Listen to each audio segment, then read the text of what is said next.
All right, counter punch a boxing. Here we go, people. We are 24 hours away and counting.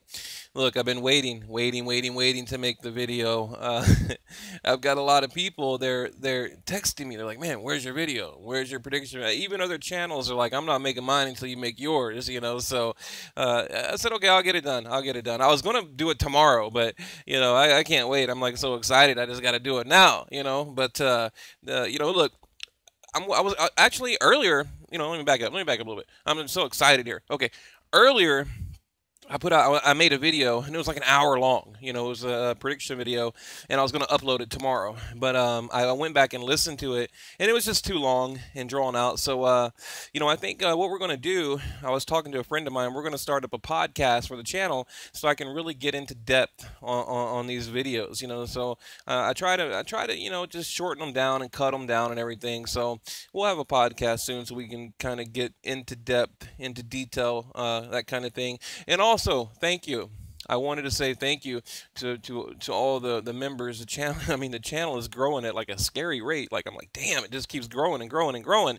And to all the members that have stuck around, from the beginning, I appreciate it. There's a lot of people out there that kind of jumped on board in the very beginning, and then we didn't grow quite as fast in the beginning, and they bounced. So for the people that have remained true, I greatly appreciate you. So look, let's get into it. Let's get into it. And I'll play a video of the actual weigh-in in about 2 or 3 minutes. So I just want to show you a couple of pictures, and then we'll get into the actual video. But okay, look, you guys you probably know who I'm going to pick, right? But I've been telling you, look, I've been telling you guys for about a month, you don't. You really don't. You got to wait. And so here we are. So look, let's start with the officials, all right? And I'll tell you why I made a decision and why I kind of changed my mind, okay? Possibly. Adelaide Bird, Dave Moretti, Don Trivella, whatever, the judges, right? Kenny Bayless, the referee, the IBO, the IBF, the WBA, all on the line, right? Okay, now let me bounce to another fight real quick. CJ Ross, okay? The Canelo Alvarez Mayweather fight, CJ Ross had it a draw, in case you didn't know. And I believe she was actually suspended because of that. So why am I mentioning that? Well, glad you asked, because there is hometown cooking and there is favoritism, and judges do protect certain fighters. So, Moretti, one of the judges right here. Dave Moretti in the Canelo Lara fight, 116-112 for Canelo, right? I mean, or I'm sorry, 116-112. Yeah, I think he had it for Canelo, or was that against Canelo? Can't remember. Can't remember. Anyway, his scorecard was all jacked up, right? And then but here's the important one that I do remember: the Miguel Cotto fight, 119-109. Okay, for Canelo, right? So I'm thinking like, man, I mean, to me that was a close fight. There's no way that was a 119-109. So we've got Moretti on the panel, okay? The establishment, judge, protecting the establishment, whatever you want to call it. He's got it for Canelo, okay? So in other words, Canelo only needs Bird or Triella, whatever. The other guy, we're gonna call him Don Trila. Trila, is it Trila? I'm terrible with names. I'm sorry. Shout out Edward, not Edwin. Edward, how you doing, my friend? So, but look, here's my point. Okay, Canelo needs one judge to win by split decision. Okay, he's already got Moretti. I'm telling you. Man, I wish I could remember that damn Lara fight. I'm pretty sure he had it 116 for Canelo, like he favored Canelo. But I know he favored Canelo in the Cotto fight. I'm pisses me off. I don't have that written down in front of me. So, but yeah, so I mean, I looked at all that, right? And I thought about, who's the cash cow? Who are they going to protect? Who has a future? Who can bring the big fights to Vegas? Because it's all about money, people. Look, you guys need to go watch like some document. No, better yet, go read books. I mean, you can get the best knowledge out of books. I can't tell you how many books I've read about the corruption in boxing and things like that. I'll make a whole video about it and recommend you guys just some great books to read, and you would be stunned. I mean, shocked at the corruption that goes on in boxing. So having said all that, my prediction is Canelo wins by split decision. Yeah, you know, I think he only needs one judge. One judge. That's it. One judge. Okay, because he's already got Dave Moretti. That's it. That's it. I mean, if he can just survive to the bell, right, to the 12th round, and get one judge, he wins. That's it. Plain and simple. Split decision. Okay, that was my original thought up until actually about 4 days ago, and then I thought, look, you really got to think about this. I mean, I guess I'm so like persuaded by the corruption in boxing and things like that that it's hard for me to look at a fight, from a legit point of view. I have to look at it from like a corrupt standpoint, right?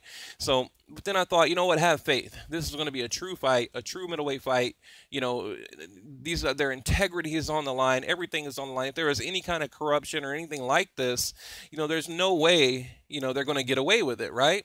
And a lot of people out there thought about it might be a fixed fight, that kind of thing, and I even thought that too, because I thought it was odd that Golovkin was talking about the retirement and things like that. But now, it does seem like Golovkin is really focused and he's not acting. I believe he truly wants to go in there and, take care of business. So like I said, originally I had, I had Canelo by decision. Okay, but now let's get into another area real quick, and then and I started thinking about my own videos, going back to my own my own knowledge or whatever, and all the videos that I put out. I was like looking at notes and looking at all these things, right here, I'm reading a piece of paper. It says, pressure, go forward, fight fire with fire, and hope he doesn't get KO'd, talking about Canelo, and I said, Canelo looks fast, good speed. This will bring the best out of both fighters. You must know your enemy better than he knows himself. I mean, we talked about this, Then I wrote down, Canelo has packed on more muscle weight, but that doesn't mean he'll be better. Muscle doesn't equal power. I just started writing down all these things, or reading all these notes that I have from the past. I'm like, dude, how can you pick Canelo? Like, well, there's no way. I mean, look, everything is stacked against him right now. Look, here's the thing. If you gave someone the stats to the Canelo Golovkin fight, right, and you said, okay, and you don't know either guy, and you're like, okay, you have a guy that has been fighting at catch weights. I mean, you've got Chavez, Smith, Khan, Cotto, Kirkland, Lara, Mayweather, Trout, Lopez, pulled Lopez up, constantly had the advantage. You have this guy. And then you have a Gennady Golovkin, fighting a cruiserweight, basically, that cheated the IBF. Jacobs, Brook, Wade, Lemieux, Willie Monroe Jr., who else did he fight? Rubio, Gill, Adama, Stevens, Magna. I don't have notes in front of me. But, when you look at, you look at those two, and then you use the triangle theory. What would Canelo do against the Jacobs? What would which I would love to see. What would Canelo do in a Kell Brook fight? I mean, that'd be a damn good fight, right? And then vice versa, right? What would Golovkin do to a Chavez, a zombie that is just basically standing there to get hit?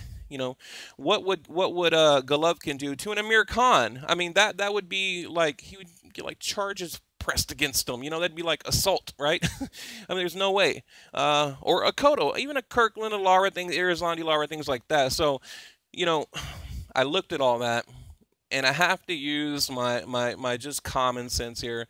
I have to go, and I have to go with my knowledge, not my heart. And, someone pointed out something earlier in my group today, and they were talking about, you notice all the people that are going for Canelo are the true, Mexican hardcore fans, but typically, or basically everyone else is going for Gennady Golovkin. Even people that really wouldn't necessarily pick Golovkin, they are picking him, but the only ones that are kind of standing by Canelo are the hardcore. So, I mean, he's definitely the underdog. He's got everything stacked against him. When you look at, I mean, look, I even made like a little checklist. I mean, you look at the power, the speed, the height, the range, the reach, the stamina, the cardio, the opposition, the timing, the mental aspect. When you look at all that, like little boxes, right? Just check them off. Like check, right? Check them off, right? Okay, who's got the power? Check, right? Golovkin. Okay, who has speed? I think it's equal, but I would give it to Canelo. But timing beats speed. I think Golovkin is the more accurate sharpshooter, the more accurate puncher. So timing beats speed. So that's irrelevant, right? What about the tell of the tape, the height, the reach, the size? It all goes to Golovkin. You have a guy moving up with bulk, right? He's already a flat-footed fighter moving up to the middleweight division. But this is tricky. Okay, but is he moving up? I mean, how can you consider a guy that comes in the ring as a light heavyweight as in moving up? Well, the way I look at it, as far as like, it's not like he needs to acclimate, but he's moving up in the level of opposition, meaning, he's moving up to a real true middleweight fight, right? This isn't a Drain Chavez. This isn't a 164.5 Chavez. He's moving into a real middleweight fight. So you have to put him in that category as a guy moving up, another weight division, based on the opposition, not the physical. He doesn't have to get comfortable with that added weight because the dude comes in as a light heavyweight any damn way, so it doesn't matter. You get what I'm trying to say. But yeah, I mean, I look at it all. Look at the resume, which we just talked about.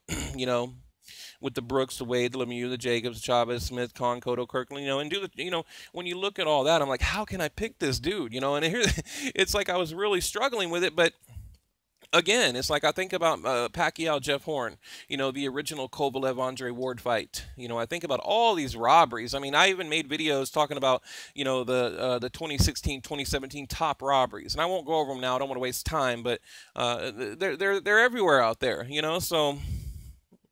But yeah, and look, power. Let's talk about power. Canelo has one punch power when everything is lined up properly. Okay. Now Gennady Golovkin, he has power in both hands, any angle, even with a jab, right? Even with a jab. And everyone says the power is like pretty much even, but no, I say 60-40 Golovkin, right?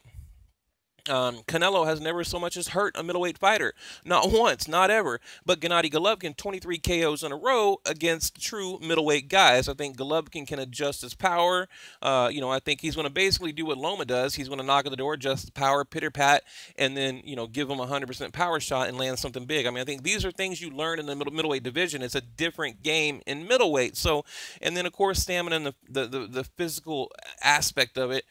I don't know. I'm giving it to Golovkin. I'm not going to give it to this little bulked up, weightlifter. I can't do it. So, and to me, look, Canelo. It looks like they built him up to be a 6-round fighter. Okay, I don't see, when I look at Canelo, I don't see a 12-round fighter. Okay. I mean, I don't see, there's no way. I mean, there's no way. How this guy gassed out against Kirkland, right? He gassed out. And look, all that rope-a-dope crap with Chavez, that's Canelo gassing out. He can only fight in a burst, okay? It's a burst, in and out. That's it. So, I'm not going to babble too much, but I mean, look, and I'm not being biased. I'm being honest. Like I said, if you take the two names away, I asked you this question earlier. You take take Canelo's name, take Golovkin's name, and just say you have fighter A and you have fighter B. Who do you pick, right? And here's the thing. The people that are picking Canelo are picking with emotions, right? Because they like him, they support him, they want, their fans, right? But when you take away their image, their identity, you pick Golovkin. Why? Because everything is stacked against Canelo. Okay? I mean, that's what you've got to do here, and that's what I did. And it's hard to do that with boxing politics today, with corrupt judges and things like that. It's incredibly hard to do that, and these people taint the sport of boxing.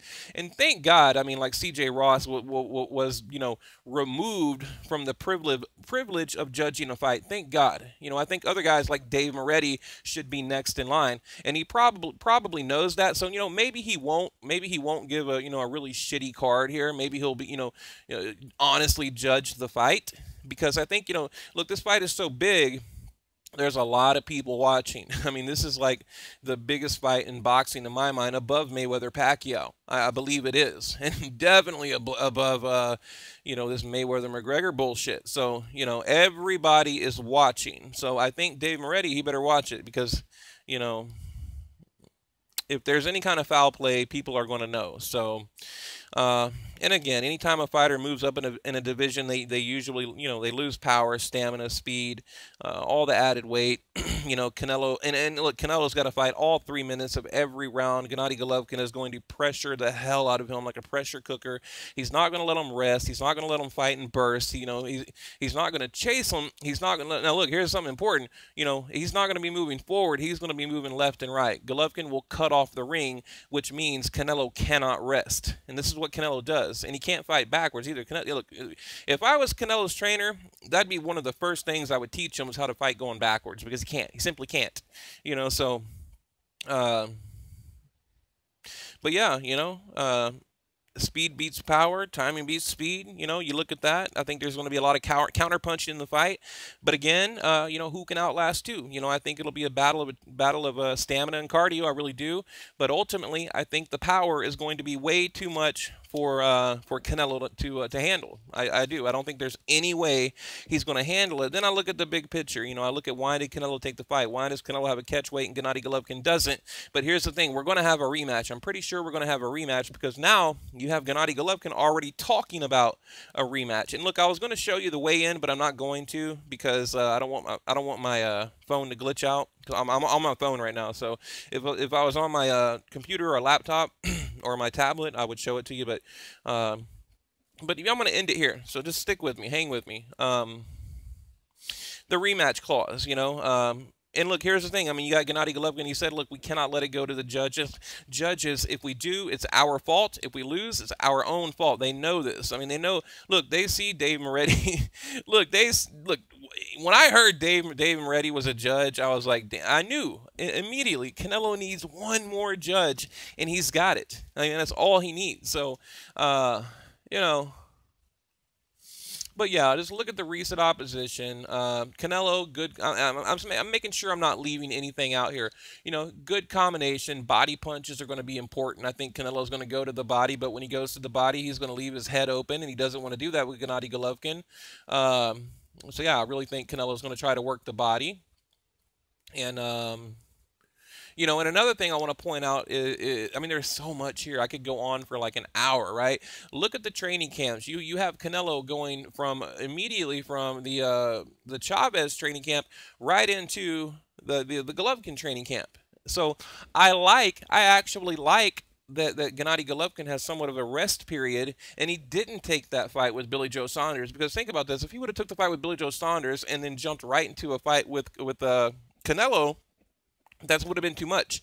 And basically, it's the same thing that Oscar didn't want Golovkin to do. He made Canelo do, right? He's telling Golovkin, oh, well, you can't take this fight if you want, you want the potential, air quotations, potential Canelo fight. You might get hurt, you might this, you might that, but it's okay for Canelo to take Chavez. So, was the whole thing set up from the beginning? Maybe. I don't know. It was weird how you had Golovkin there walking out WWE style after the Chavez fight, and then they announced the fight, and then there's a rematch clause. So there's a lot of weird things going on, but ultimately, let me just end it. I don't want to babble. Ultimately, I've got Gennady Golovkin winning by knockout, TKO, maybe round. And I had trouble picking the round. I said 10. I'm going to say 10. Originally, I had it for 8, but I think Golovkin is going to stop Canelo. I think what's going to happen, I think his corner is going to stop the fight, is what I think is going to happen. I think they're going to say Canelo's had enough, and, I think they're going to stop it. So I'm going to say Gennady Golovkin, TKO, round 10. What do you think? Leave your comment below, and I'll probably do another video tonight just to get, kind of get into depth here. I don't want to make this one too long, so we'll leave it at that.